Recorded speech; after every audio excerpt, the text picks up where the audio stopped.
नमस्कार बंधुरा आपनारा सबाई केमन आछेन। तो आशा करी आपनारा सबाई भालो आछेन। चले एसेछि आजके आबार एकटा रेसिपि निये। तो आजके रेसिपि हच्छे मटन। तो आमार साथे देखते थाकुन पुरो रान्नार रेसिपिटा। तो एर जोन्नो कि करेछि, प्रथमे आमि 1 केजी मटन निये नियेछि। एटाके भालो करे धुये नियेछि, तारपर एटा जलटा छेके निচ্ছি। एबार मशला हिसाबे एखाने निये निচ্ছি कयेकटा गोटा रसुन, कयेकटा काँचा लंका, जे जे रकम झाल खाबेन ओई परिमापेई लंका नेबेन, आर निये निচ্ছি दुटो टमेटो, किछु धने पाता। एखाने निये निয়েছি कयेकटा आलू। तो आलूगुलोके किन्तु आमि बड़ो बड़ो साइज करे केटे निয়েছি।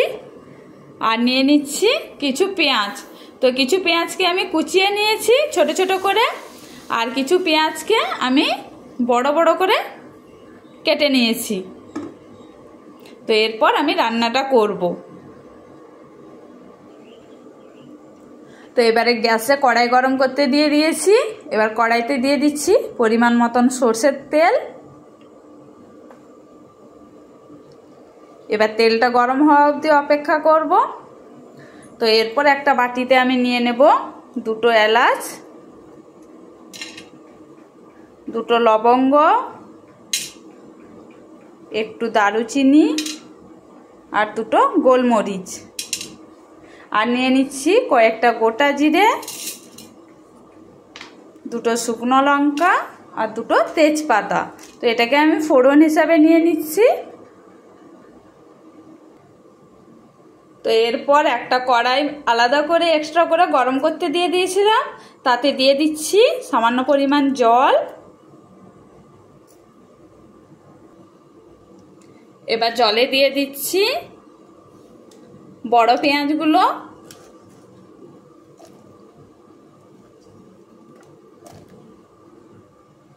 আর দিয়ে দিচ্ছি এই সবগুলো দিয়ে দিচ্ছি। তারপর এটাকে ভালো করে আমি সেদ্ধ করে নেব। সেদ্ধ করে এটাকে আমি পেস্ট বানিয়ে নেব। তো এখানে কড়াইতে তেল গরম হয়ে গেছে। এরপর এখানে আমি সমস্ত আলু সুন্দর করে ভেজে নেব।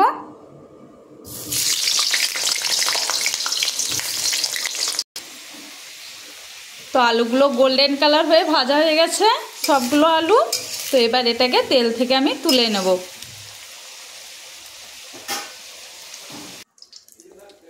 তো আলুগুলো এখান থেকে তুলে নিয়েছি। এরপর কড়াইতে দিয়ে দেব সমস্ত মশলা ফোড়ন হিসাবে।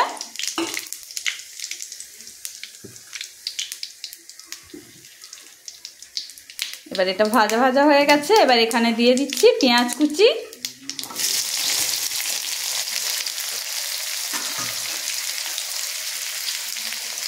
এবার পেঁয়াজটাকেও নাড়াচাড়া করে এবার এখানে দিয়ে দেব মটন। তো এখানে দিয়ে দিয়েছি মটনগুলো।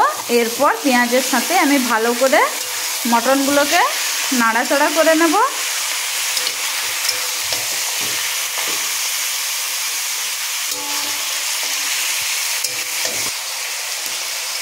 তো মটনটাকে ভালো করে নাড়াচাড়া করে নিয়েছি। এরপর আমি একটা থালা এখানে ঢাকা দিয়ে রেখে দেব মিনিট 5 মতন। এবার এখানে দেখুন, এখানে হচ্ছে পেঁয়াজ রসুন কাঁচা লঙ্কা সব কিন্তু সেদ্ধ হয়ে গেছে, জলটাও একদম শুকনো শুকনো হয়ে গেছে। তো এটাকে আমি ঠান্ডা করে মিক্সারে বেটে নেব। তো 5 মিনিট পর ঢাকাটা খুলে দেখলাম, এই যে দেখুন সাইড থেকে জল বেরিয়েছে। এটাকে আরেকবার ভালো করে আমি নাড়াচাড়া করে নেব।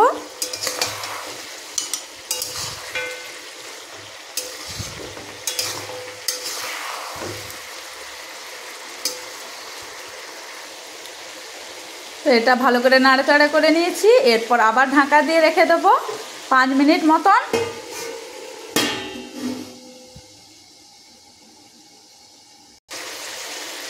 তো 5 মিনিটের পর আবার ঢাকাটা খুলে দেখলাম।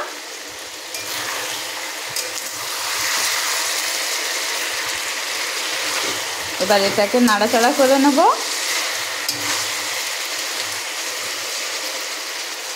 এরপর এখানে দিয়ে দিচ্ছি পরিমাণ মতন হলুদের গুঁড়ো,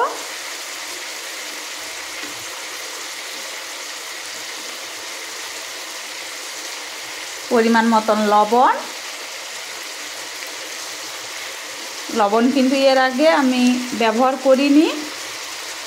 আর দিয়ে দিচ্ছি কাশ্মীরি লঙ্কার গুঁড়ো, যাতে তরকারির কালারটা খুব সুন্দর আসে।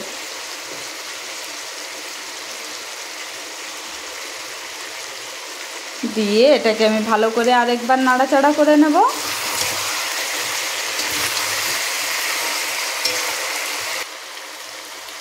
তো এগুলো দিয়ে ভালো করে নাড়াচাড়া করে নিয়েছি। আবার আমি 5 মিনিট ঢাকা দিয়ে এটাকে রেখে দেব।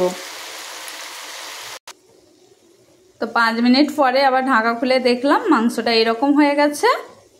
তো এরপর এখানে দিয়ে দিচ্ছি বেটে রাখা মশলাগুলো।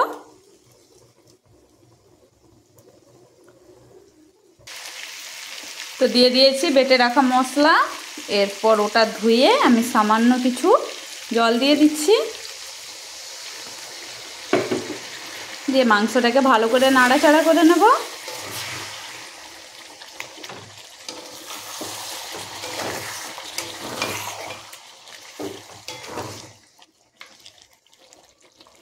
এবারে এখানে দিয়ে দিচ্ছি ভেজে রাখা আলু, আর এখানে দিয়ে দেব সামান্য পরিমাণ গরম জল।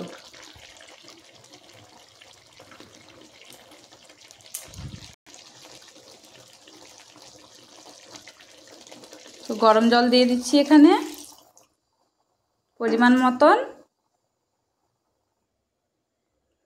তো এবার মাংসটাকে ভালো করে আমি আরেকবার নাড়াচাড়া করে নেব।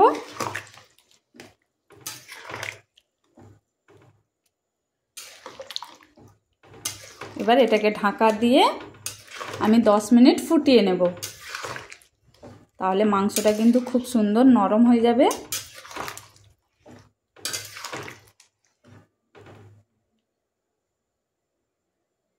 তো এটাকে ঢাকা দিয়ে রেখে দেবো এবার। তো 10 মিনিট পরে ঢাকাটা খুলে দেখলাম মাংস এরকম হয়ে আছে। তো এটাকে আরেকবার নাড়াচাড়া করে নেব।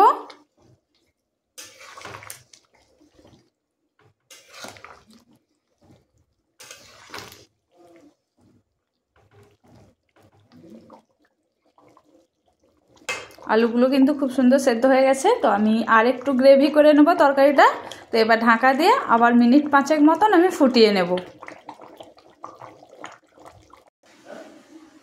তো আবার মিনিট 10 পরে ঢাকাটা খুলে দেখলাম তরকারি রান্না কমপ্লিট হয়ে গেছে।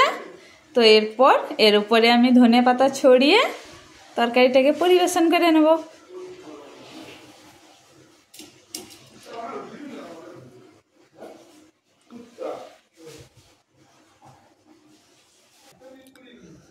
তো এই যে রেডি হয়ে গেছে আমাদের মটনের তরকারি। তো আপনাদের ভিডিওটা কেমন লাগলো অবশ্যই আমাকে কমেন্ট করে জানাবেন।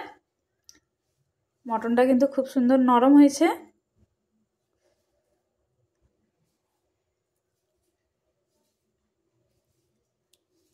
গরম আছে, তো এটাকে আমরা খাবো। তো সবাইকে আমার ভিডিওটা দেখার জন্য সবাইকে অসংখ্য ধন্যবাদ। সবাইকে টাটা।